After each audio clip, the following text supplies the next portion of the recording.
Bonjour, bienvenue pour cette nouvelle vidéo. En ce samedi, nous allons nous attarder sur un sujet, une étape dans le processus de décision que nous avons décrit et observé en nous-mêmes depuis le début de la semaine, qui est celui d'identifier nos besoins. Au cours de la semaine, j'ai déjà donné quelques pistes, quelques astuces pour essayer d'aller faire sortir nos propres besoins, les besoins que l'on a chacun en nous et les nôtres véritables et pas ceux que l'on accepte ou que l'on a fait nôtres et qui viennent de nos groupes, de nos sociétés, etc. etc. Vraiment pouvoir aller identifier ces besoins. Ceci étant, même avec ces petites astuces qui ne sont pas forcément des astuces de psy ou autres, eh bien ça peut être difficile. Et justement, le fait d'accepter que ça puisse être difficile, qu'on n'y arrive pas toujours, eh bien c'est très important. Pourquoi est-ce important? Eh bien ça l'est parce que ça nous permet de nous accepter un peu plus et de nous rendre compte que si nous avons du mal à identifier nos besoins, en tout cas nous avons cette impression, eh bien c'est pareil pour plein d'autres personnes. Nous ne sommes ni mieux ni moins bien que les autres. On a tous le même genre de difficultés. Il y en a qui ont déjà travaillé ces domaines-là, pas forcément en le sachant, ça peut être tout à fait inconscient et en filigrane dans leur vie. Mais il y en a qui l'ont travaillé, mais ils ont d'autres points, d'autres domaines dans lesquels ils ont des difficultés et que nous n'avons pas. Mais dans la moyenne, on a à peu près tous les mêmes problématiques, tous les mêmes difficultés, à des niveaux peut-être différents, mais on se heurte tous sur les mêmes mécanismes, sur les mêmes difficultés, les mêmes choses. Qu'est-ce que ça veut dire? Eh bien ça veut dire que, premièrement, on n'est pas les seuls à avoir ces difficultés, donc acceptons-nous tels que nous sommes et nous accepterons plus facilement les autres tels qu'ils sont dans leurs difficultés et dans les manifestations de ces difficultés. Quand vous voyez des gens qui changent régulièrement d'avis, c'est-à-dire qu'ils veulent faire ça, puis en fait ils font ça après, puis ça leur plaît plus, du coup ils font autre chose, tout ça c'est parce qu'ils ont du mal à identifier fondamentalement leurs besoins et du coup ils ont du mal à concrétiser la réponse à leurs besoins. Et du coup ils papillonnent un peu. Et encore une fois, nous le faisons tous. Pas dans tous les domaines, mais en tout cas dans certains domaines, ça nous arrive forcément à un moment.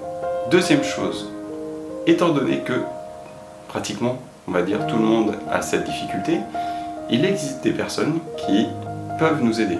Il y a des professionnels qui sont les psychiatres, les psychothérapeutes, psychologues, tout ça.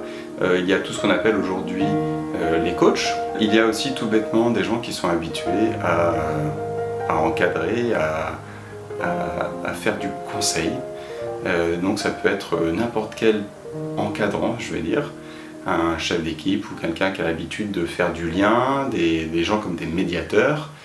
Tout ça sont des gens qui permettent aux autres de prendre un peu de recul et de sortir de leur contexte pour identifier quels sont leurs besoins fondamentaux et juste pouvoir le fait de les exprimer. Et souvent rien que le fait de l'exprimer clairement, ça résonne en nous et tout de suite ça devient clair et on sait à peu près comment faire pour combler ce besoin. Et il y a également aussi tout bêtement, parmi les gens que vous côtoyez au quotidien, pas mal de personnes qui savent écouter et savent du coup faire une écoute active, c'est-à-dire questionner, poser les bonnes questions.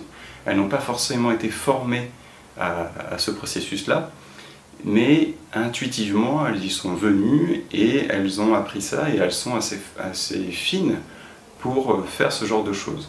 Donc si dans votre entourage vous vous sentez en confiance avec une personne, ça peut être un ami, votre conjoint, ça peut être vos parents, ça peut être plein de personnes différentes, un collègue ou pourquoi pas une rencontre tout à fait fortuite dans la rue.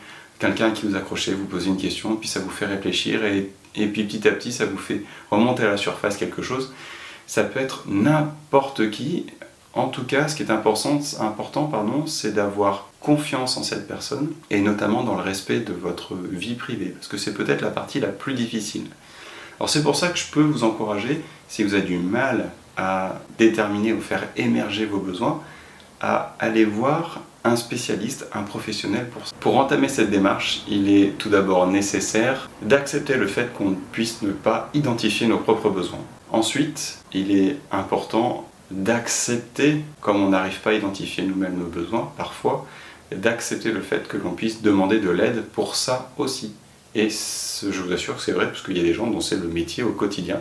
Et ensuite, d'accepter de faire la démarche d'aller vers quelqu'un, une personne que vous aurez choisie, pour justement faire cette démarche avec et vous apporter l'identification de vos besoins. Le fait d'arriver à identifier clairement, plus ou moins clairement, nos besoins, ça agit comme un encouragement sur le fait de réaliser, de combler ces besoins. Pourquoi? Parce qu'en fait, ils sont plus clairs pour nous.